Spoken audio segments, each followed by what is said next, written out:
So let's continue this conversation. Why is it important for me to divulge this information right now? Why is this particular subject so important now? Because if I don't share this information, most of you will have no idea what I'm talking about. And it is okay to keep on moving and pretend that none of this is happening.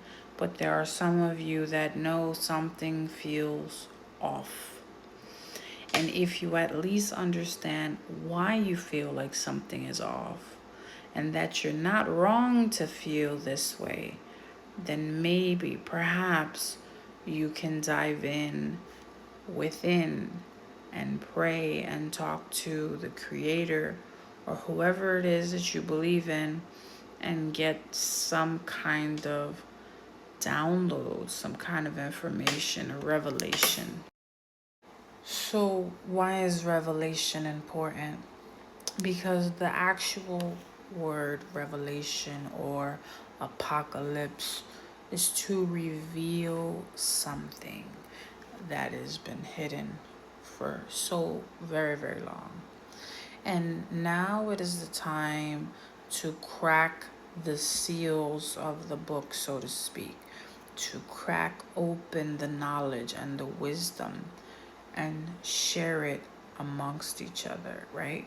It's no longer a time for myself or anyone else to gatekeep this information because it can change your life and for the better, right? Because we don't want this to make you become a pessimist and think doom and gloom and fear.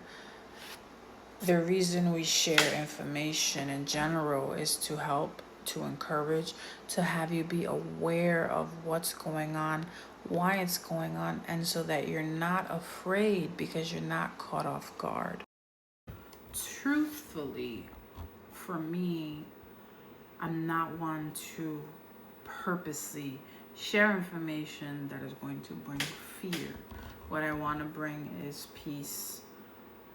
And a peace where you'll understand that what's going on is supposed to happen because it was written that it was going to happen and the movie is being played out, so to speak. What role will you play in this movie? Are you a main character or are you behind the scenes or are you one of the characters that just gets offed or unalived early on in the movie? Because you don't know that you're not supposed to go running back into the house where the monster is. You're supposed to run the heck out the house. This is for us to be on alert, being aware of our surroundings, just like they taught us when we were kids. Make sure you know where the exits are. Here and there, when you go to the movie theater, in the airplane, make sure you put on your oxygen tank before you help your neighbor, and all these different things we were taught for a reason. These are part of life's plan to keep us on alert, keep us aware. There will be a great deception where people are going to believe that aliens are our creators, the Anunnakis have returned, and it is going to be super convincing that people that believe in God are no longer going to believe in God. And usually or typically, those are the people that their faith was kind of not on solid ground anyway. But those people that understand what's going on and have had the warning signs shared with them, they're gonna say like, hold up, this don't sound right. If anyone is interested in more information like this, you can check these different people out. Chuck Missler, Steve Quayle. There's a few more. I can't think of their names now, but I'm going to try to see if I can put it in the description of my videos and my podcast so that I can get all the right information for you all so you can also check these resources out. Very cool information. There's even a guy, he's a little long winded. His videos are very long, but he does have some information on before we came here that we drank of the cup of forgetfulness. And his name is Zen Garcia. Now, this is spiritual stuff. If you're into this kind of stuff, check it out.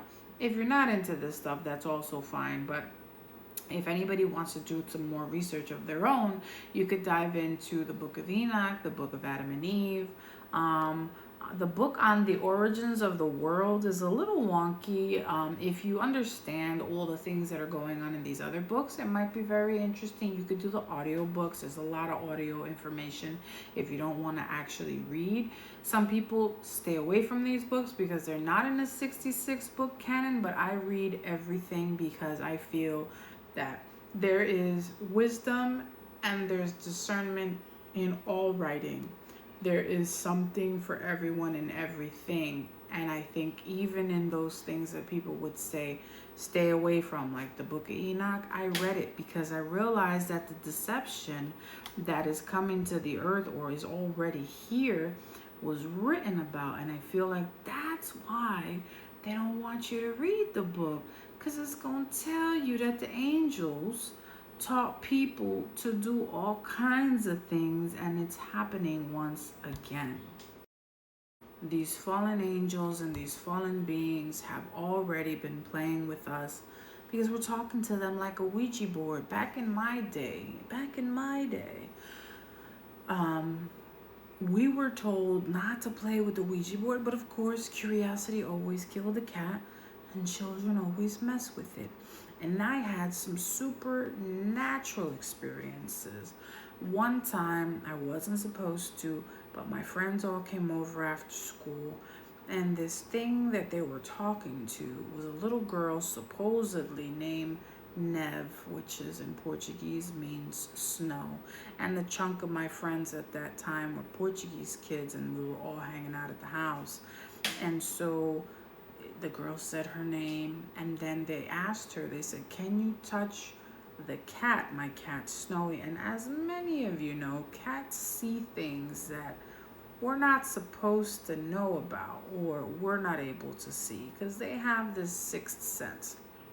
So my cat Snowy, she was startled. She jumped up, curled, that weird curl thing that they do when they're freaked out, and she looked at and she ran out of the basement.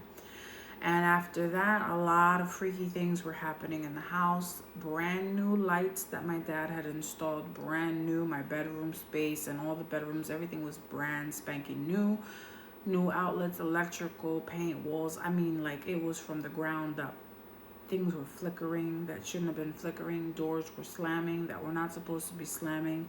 And at that early age, I want to say I was 14, I realized that spiritual warfare and the games, we never said goodbye to the Ouija board. That's what happened. They say you're supposed to say goodbye. If not, you leave a portal or a door open to these things. And so we left the door open. So I went through my entire home and I was praying and I was asking the Creator to please forgive me for having allowed that in our home. And not only that, having allowed it to come in and not sending it off. You give permission to things to come in, just like when you welcome a vampire into somebody's house in a movie, right? These movies are like, you welcome them in and they come in and that's it. They also say that mirrors, our television, are scrying and portals and gateways to a lot of things. And that's why people, have you seen on TikTok and everywhere, they're standing in front of the mirror with a towel covering it and they're like, I don't understand.